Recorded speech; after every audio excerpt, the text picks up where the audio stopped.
Karena mas yang kedua saya itu tuh pertama-tama mengajak saya untuk bermain bola di depan rumah-rumah gitu. Saya mencoba dulu tertarik apa tidak. Nah di situ saya mulai tertarik. Akhirnya setiap sore pulang sekolah saya langsung bermain sepak bola dengan anak-anak tetangga-tetangga situ. Kalau bermain sepak bola itu terkadang ada yang udah SMP, kuliah, ada SMA, ada juga. Ada yang dari sparring itu ada terkadang. Misalnya saya kalau gang 9 lawan gang 5 gitu ada sparring lah. Cowoknya tuh ada yang body, terus lari-lari, ada yang jeklang gitu. Kalau tendang, kadang itu kena kepala sampai merah, ulang-ulang ditanyain, kenapa kok mukanya merah? Habis kena itu tendangan bola dari cowok gitu. Oh nggak apa-apa gitu, kata ibu apa ayah gitu. Itu dulu tuh saya waktu kecil kaki saya udah luka-luka semua di sini. Jatuh lah, karena di tackle lah, sama di body gitu. Tapi saya tetap yakin sama sepak bola dan akhirnya bisa sampai ke luar negeri lah.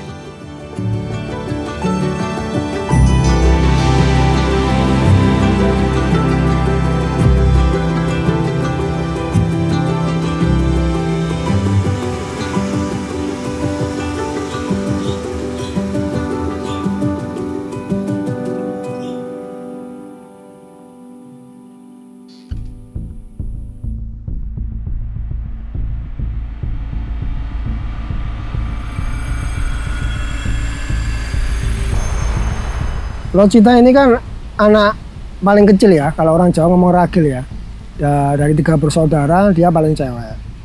Nah, sebenarnya karena dia paling kecil dan dia cewek sendiri, itu sebenarnya harapan besar dari bundanya dan neneknya untuk bisa meneruskan apa yang selama ini dilakukan oleh bundanya, yaitu seorang penari.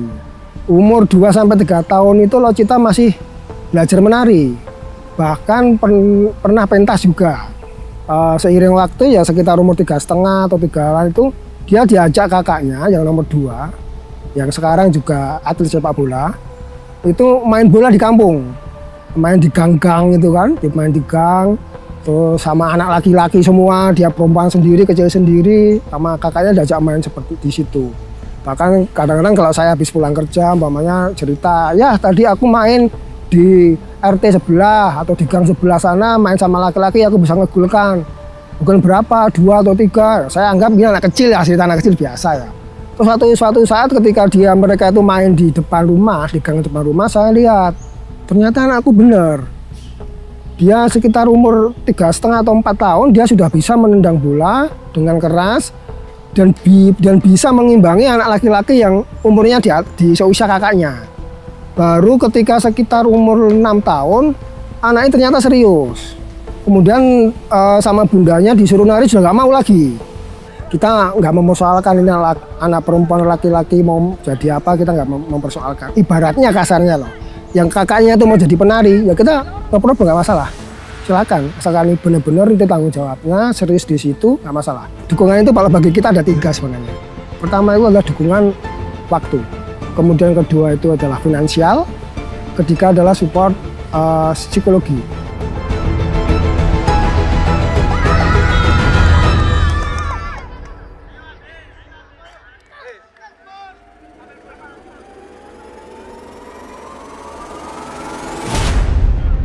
Saya saat itu kurang yakin karena lihat posturnya kecil.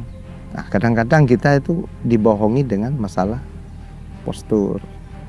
Ternyata setelah dia bertanding, dia mainnya bikin kaget saya, terutama selaku pelatihnya. Nah, di situ muncullah dia punya seusia 9 tahun saat itu. Dia bisa kontrol bola, skillnya bagus. Waktu itu lapangan jadi pembagi bolanya dia, ya kelebihannya lagi. Dia memang saya tunjuk meskipun saya belum lama, tapi saya kasih kepercayaan, tendangan bebas dia. Lebih-lebih dia punya, saya bilang seperti Arhan, lempar bolanya. Dia itu punya skill ya terutama ya, terus passingnya. passing, dari bagian ngontrol bolanya, passing ke temen itu ya 90% terarah. Dan dia pinter ngasih, cari peluang. Dan dia saat kehilangan bola, dia bukan tipe pemain yang malas, ngejar. Meskipun bola itu tidak kena lagi, tapi dia selalu bukan pemain pemalas. Ya kalau kita ngomongnya tentang Locita, beda lagi. Kalau Locita ini jam terbangnya sudah banyak, sudah tinggi. Jadi mental dia mau kalah, mau menang, mau jatuh, mau di tackling di lapangan, dia nggak baper, biasa, karena sudah dia alami sebelumnya seperti itu. Tapi kalau tim dan player-player yang lain itu yang belum dialami, sehingga saya nge-pushnya ke Locita untuk selalu menenangkan teman-temannya seperti itu. Memang mentalnya Loli di atas rata-rata.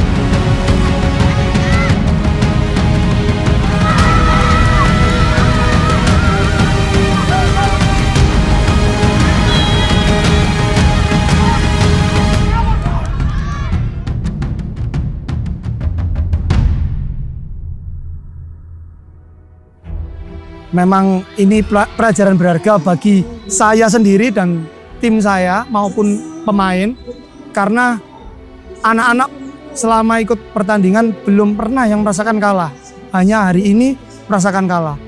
Ya kita nikmati aja kekalahan ini agar menjadi bahan evaluasi bagaimana cara menyikapi ketika di lapangan, manajemen waktu yang tepat seperti itu. Karena kan kondisi anak ataupun atlet terutama kan ketika di masa puncaknya itu pasti dia akan turun kan. Gak mungkin dia akan naik ke atas terus enggak kan. Nanti mungkin akan naik lagi. Fluktuasinya ini kan ya, bagaimana menjaga ini. Nah, ketika dia itu akan bisa seimbang, ketika dia naik kemudian dia turun, dia masih tetap akan belajar untuk naik lagi. Ini capaian dia yang luar biasa. Kalau Cita juga mengevaluasi diri, di mana kelemahannya, di mana kesalahannya. Jadi ada introspeksi, nggak selalu menganggap dia yang paling atas terus, karena selalu kita tanamkan bahwa di atas langit itu pasti ada langit. Kamu nggak bakalan terus menjadi juara. Kalau dia nangis, dia sedih, dia biarkan dulu aja. Biarkan dia merenung, dia meresapi kekalahannya atau kesedihannya, biarin aja dulu. Dia biar merenung, biar berpikir seperti apa.